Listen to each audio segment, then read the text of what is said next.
Salut à tous. Aujourd'hui je suis super content de vous faire cette petite vidéo parce que je viens de recevoir une nouvelle machine. Celle-ci, c'est une machine de gravure laser. Et ça c'est un truc que j'ai envie d'avoir depuis pas mal de temps parce que je pense qu'on peut faire plein de choses vraiment cool avec. Et la première question que je me posais, c'était de savoir si ce genre de machine était assez puissant pour qu'on puisse graver nos logos sur nos lames. Comme tous ceux qui font de la coutellerie, j'essaie toujours d'améliorer les choses que je fais point par point. Et puis je pense qu'avec ça, on doit pouvoir réussir à graver notre logo d'une manière un peu plus propre encore que ce qu'on arrive à obtenir avec de la gravure par électrolyse. Donc voilà, ça fait longtemps que je voulais essayer ça, mais sans vraiment savoir si ça pouvait marcher ou pas, et là j'ai la chance d'avoir été contacté par Xtool pour tester cette machine-là. Donc c'est l'occasion d'essayer, et puis il y a encore pas mal aussi d'autres projets que j'aimerais faire avec cette machine, qui sont pas forcément liés à la coutellerie, mais voilà, je pense que ça va être un bon allié dans l'atelier. Donc je suis bien content de pouvoir tester ça, je vais déballer la machine, vous montrer un peu comment c'est fait, et puis dans cette vidéo on va essayer de graver une lame en espérant que le rendu soit à la hauteur de ce que j'espère.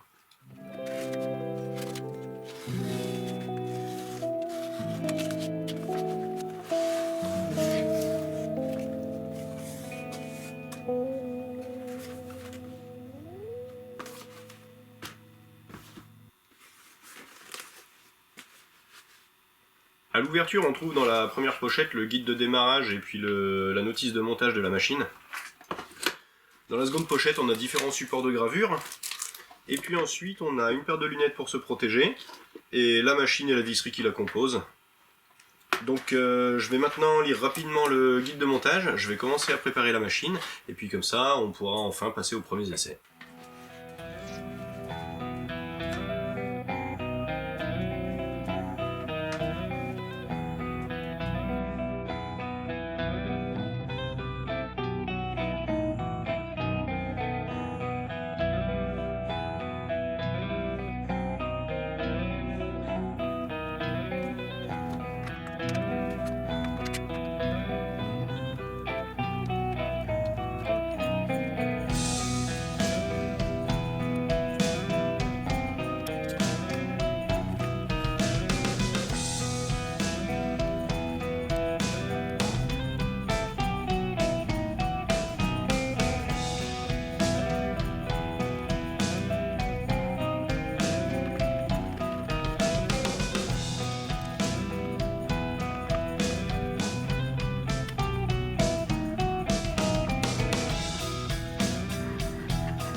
J'ai terminé le montage et aucune mauvaise surprise, hein, c'est vraiment simple à monter.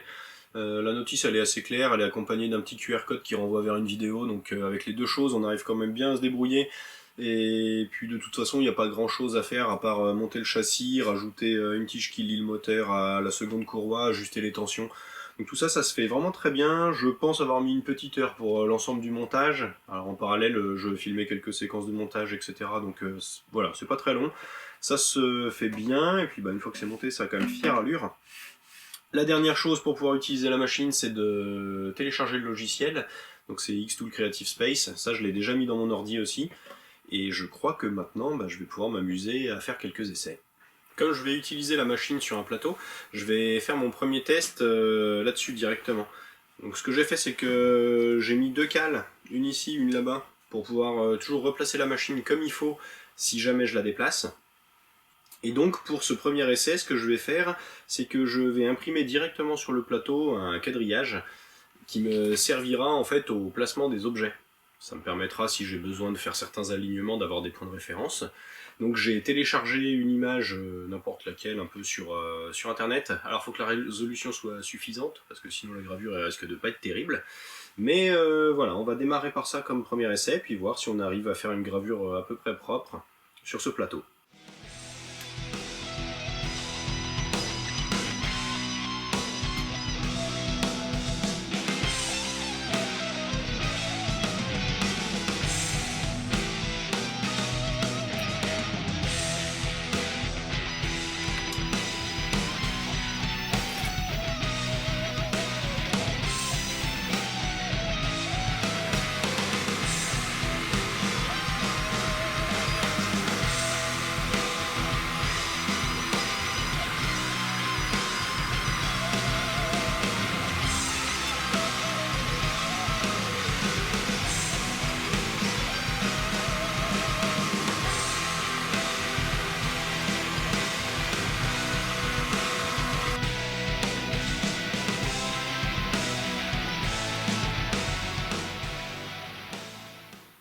Après avoir terminé ma gravure, je me suis rendu compte qu'il y avait pas mal d'imperfections dessus. On a pas mal de petits picots en fait qui apparaissent un petit peu partout sur l'ensemble de la grille, et en zoomant sur mon fichier, je me suis aperçu qu'en fait tous ces défauts ils étaient contenus dans le fichier. Malheureusement j'ai pas zoomé assez, puis il était quand même vraiment de mauvaise qualité, et j'en suis pas rendu compte tout de suite. D'où le résultat ici, on a des traits qui sont quand même un petit peu épais, et par contre chose rassurante c'est que le laser a été suffisamment précis pour m'imprimer toutes ces imperfections là. Donc comme je vais me servir de ça, je vous disais, pour uniquement avoir des points de référence, je pense que c'est pas très grave. Si j'ai besoin, sur une autre planche, je referai une impression, mais à partir d'un document que j'aurais créé moi-même, je ferai moi-même le quadrillage avec du trait plus fin. Et comme ça, je serai sûr à ce moment-là de ce que ça va sortir. Mais bon, j'espérais avoir un peu plus de précision, malheureusement c'est dû au fichier. Donc comme je suis un petit peu curieux quand même de savoir ce qu'on peut obtenir comme précision de gravure, je vais quand même faire un deuxième test, tant que j'en suis à graver cette planche là. Je vais imprimer un texte, et l'impression je vais la faire uniquement sur les contours de lettres, pour avoir quelque chose d'assez fin. Et puis comme ça, on aura une première idée de ce qu'on peut faire de manière un peu plus fine.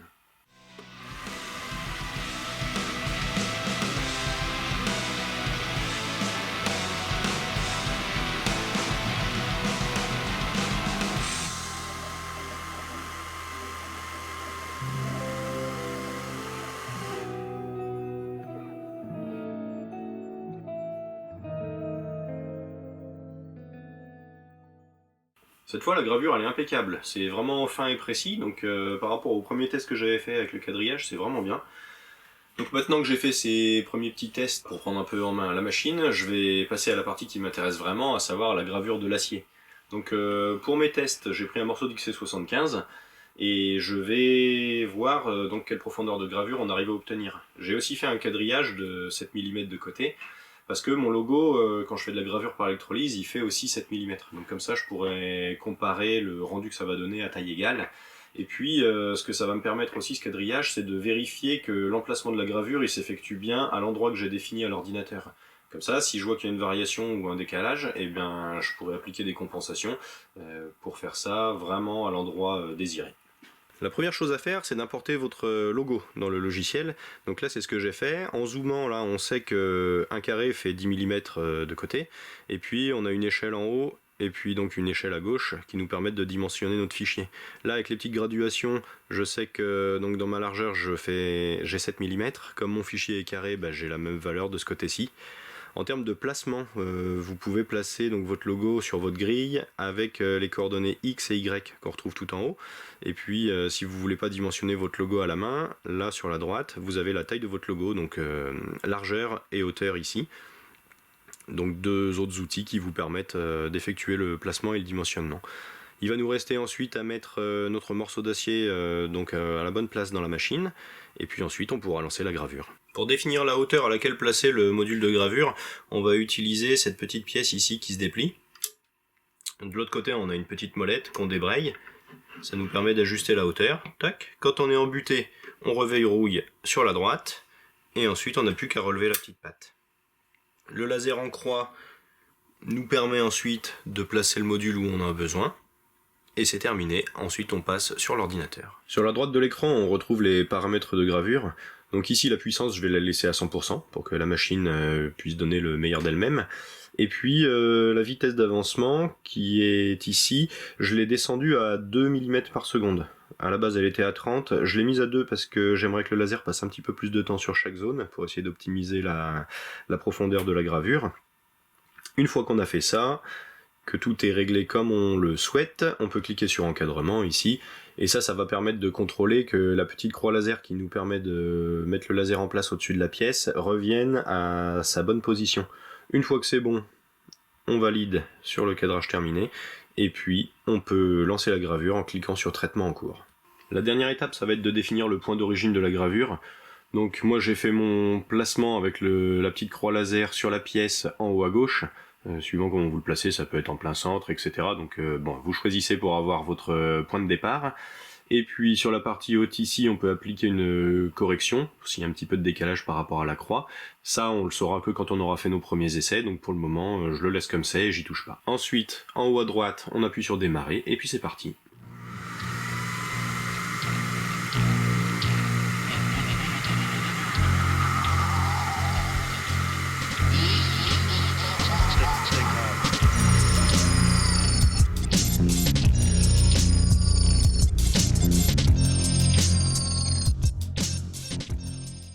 Après 3 minutes de gravure, ça donne le résultat que je viens de vous montrer.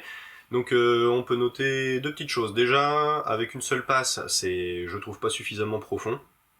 Et la deuxième chose, c'est que donc le centrage en hauteur est bon, par contre, sur l'axe horizontal, je vais appliquer une correction de 2 mm vers la gauche. Comme ça, le logo sera recentré. Alors c'est pas au dixième non plus, mais j'aimerais vraiment améliorer ça. Ensuite, pour obtenir une gravure plus profonde, je vais modifier un autre réglage qui est le nombre de passes que fait la machine sur 1 cm. Là, c'est réglé sur 100, donc je vais doubler cette chose-là, je vais passer à 200. Et je vais pas enlever ma pièce après la gravure, je vais la laisser en place et je vais faire 2 autres cycles pour en avoir 3 en tout, en espérant que comme ça ce soit suffisamment profond. Donc on teste ça et puis on va voir le rendu.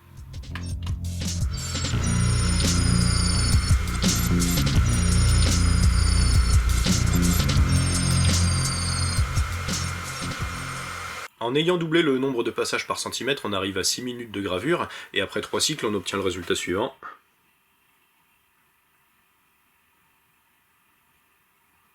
En comparaison du premier essai, on voit que c'est déjà vraiment mieux en termes de profondeur. Là, on a réussi à grignoter un peu plus l'acier, et je pense qu'on doit pouvoir encore descendre un petit peu plus profondément pour que ce soit encore un petit peu mieux défini. Donc ce que je vais faire, c'est que je vais faire un dernier essai avec 4 cycles de gravure. Je garde les mêmes paramètres, et puis je vous montre ça dans la foulée.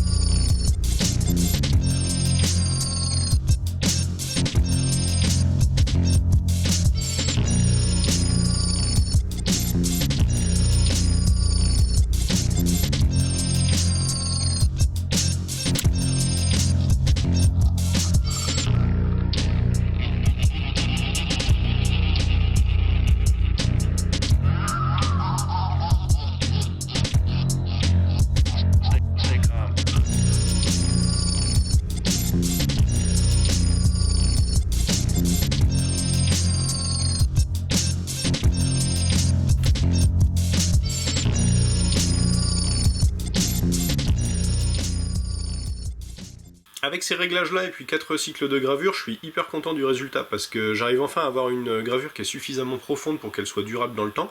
Et en même temps, c'est beaucoup plus propre que ce que j'arrive à avoir avec de la gravure par électrolyse. Donc la combinaison des deux, ça fait vraiment un beau résultat et je suis vraiment très très satisfait de ce que ça donne, vous voyez.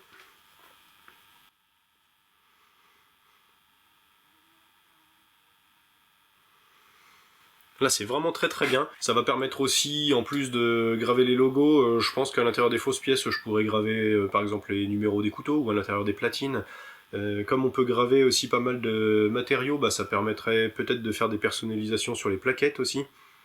Il peut y avoir pas mal d'applications comme ça parce que on peut faire de la découpe aussi avec ça, donc ça peut être de la découpe de bois, de carton, de la gravure sur métal, mais il y a aussi, je pense, de la découpe de cuir qui peut être possible et de la gravure sur cuir, donc ceux qui feront des étuis, ça peut être très intéressant aussi pour cette application-là. Donc voilà, une bonne machine qui va être assez polyvalente et qui va bien compléter le matériel à l'atelier. Pour terminer, je tiens vraiment à remercier Xtool de m'avoir contacté puis de m'avoir permis de tester cette machine parce que ça fait quand même pas mal de temps que je me pose la question d'acheter ça sans avoir jamais passé le cap de le faire parce que je savais pas non plus si les applications que j'en aurais, bah, ça allait fonctionner, si c'était assez puissant, etc. Donc là, je suis vraiment hyper content, donc un grand merci à vous Xtool parce que bah, ça m'a permis d'essayer, ça m'a permis de me rendre compte que ça marche et puis je vois après toutes les applications que je vais pouvoir en avoir, donc je suis vraiment très très très content de cette petite machine. Sinon, bah pour ceux que ça va intéresser, je mets un lien en description de la vidéo, c'est un lien d'affiliation, donc ceux qui passeront par là, ben, je vous en remercie par avance. Pour finir, j'ai un petit projet qui est encore en cours, avec cette machine encore, donc bah, ça je vais le filmer puis je vous présenterai ça d'ici quelques temps. Je vous en dis pas trop, je vous laisserai découvrir ça en temps voulu, et en attendant, bah, je vous dis à bientôt. Allez, ciao!